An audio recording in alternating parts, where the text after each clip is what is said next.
Welcome to Mini Stories, where we'll be listening to Reddit stories. Am I the asshole for forcing my sister-in-law to apologize to my daughter and eventually making her cry? My husband, both 25, and I adopted our daughter Octavia, 17 female, 2 years ago. It was a complicated thing. She's the daughter of one of my ex-friends and in a high-risk environment. I took her in when she was 14 and eventually adopted her a year after that. She does call us Mom and Dad, and she's super close to us and loves to spend time with my husband because they share the same interests. My husband also has a sister, Piper, 19 female, who's quite close to him. They lost their parents when my hubby was 20, so he took her in and raised her since then.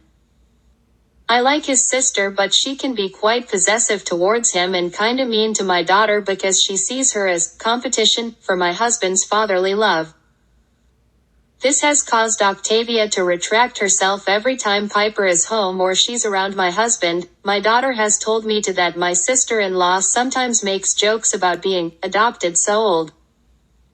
My husband and I had tried to make her stop, but my sister-in-law always says that she's just joking and starts to cry, so my husband feels bad and ends the discussion.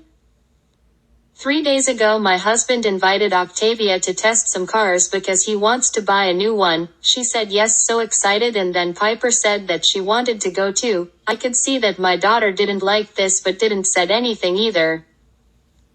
They're supposed to leave 3 hours later, but 30 or 40 minutes after that, Octavia told my husband that she couldn't go because a friend of her had to come to finish a project and she forgot about it.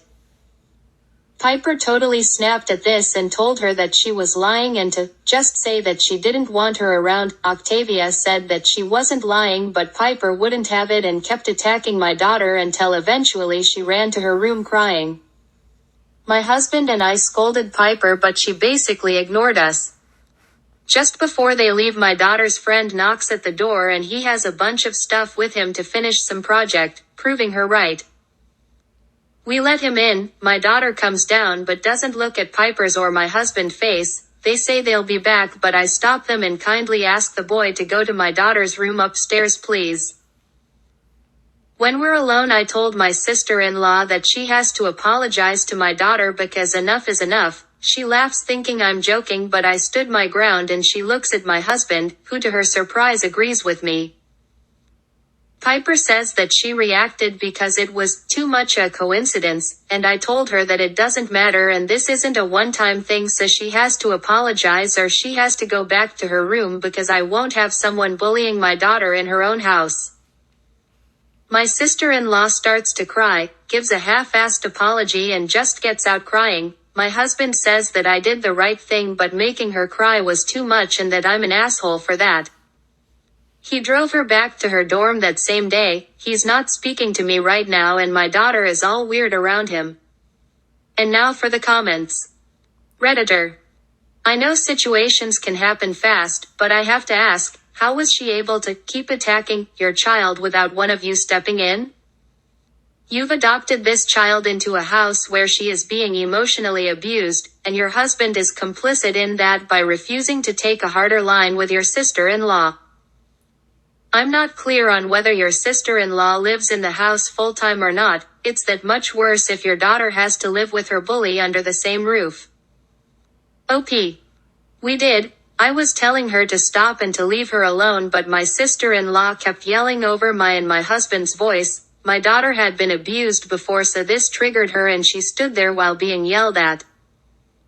I was between them and I tried to remove my daughter from the room, but Piper almost to follow us, and that's when Octavia went to her room crying. My sister-in-law doesn't live here anymore. Update in same post. Hey. I didn't expect this to get that much attention. First of all, I want to thank everyone for their advice and I want to address some things. 1. Octavia is already attending therapy. She's been since I adopted her and I'm doing it too. 2. We know that Piper's attachment to my husband is unhealthy, but Octavia's too. Piper was closer to her dad and Octavia has a horrible story with men, physical, emotional and sexual. My husband has been some of the few men she's felt comfortable with, the other ones being some teachers and my dad. She loves my husband with all her heart because she always wanted to see what it's like to have a dad who loves you. She told me that herself, and I guess that, at this point, it just makes her sad. 3. I've been with my husband since high school. Before his parents' passing, Piper and I were close, but she held on to my husband with all she had after the incident. I understood it. I also understood that for my husband it was too much too quick. Their grandparents and aunt offered to house Piper, but she begged my husband not to let them take her, so we moved to my husband's old house and began to raise Piper together. When Octavia came around, Piper and her used to fight a lot. Octavia's behavior changed progressively during these years thanks to therapy and because she went out of survival mode, but at the beginning she used to be too snarky, passive-aggressive and cold. Octavia was able to grow out of this phase, but Piper never did. And the resentment is still in my sister-in-law. 4. I tried to get my husband and my sister-in-law in therapy a year after the incident, but they both refused. My husband wanted to show his grandparents that he was able to take care for his sis, and his grandpa believes that therapy is for the weak. 5. While I see my sister-in-law as my kid, she has rejected me as her mother and I'm okay with that. I won't force myself in her, and that's why I don't call her my daughter, but I love her and I care for her as much as I do for Octavia's. But I can't do anything without seem like I'm overstepping my boundaries with her. With Octavia's more easy, I'm legally and emotionally her mother. 6.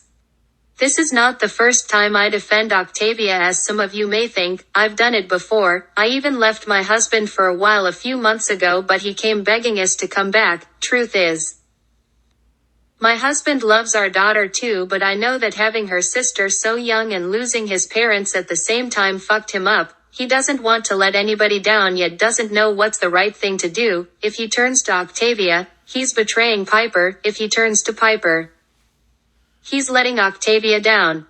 7. Lastly, I talked to my husband an hour before and I told him that this is a hill I'll die on. He either attends therapy with our daughter and I, open his eyes to Piper's manipulation, or we'll split and divorce in a year when Octavia is of legal age and she can't be taken away from me. He cried a lot, and I know I hurt his heart, but as many of you said, I won't risk my daughter anymore. I'm currently waiting for my dad to come pick us up. Thanks for watching. If you like this video, like, comment, share and subscribe.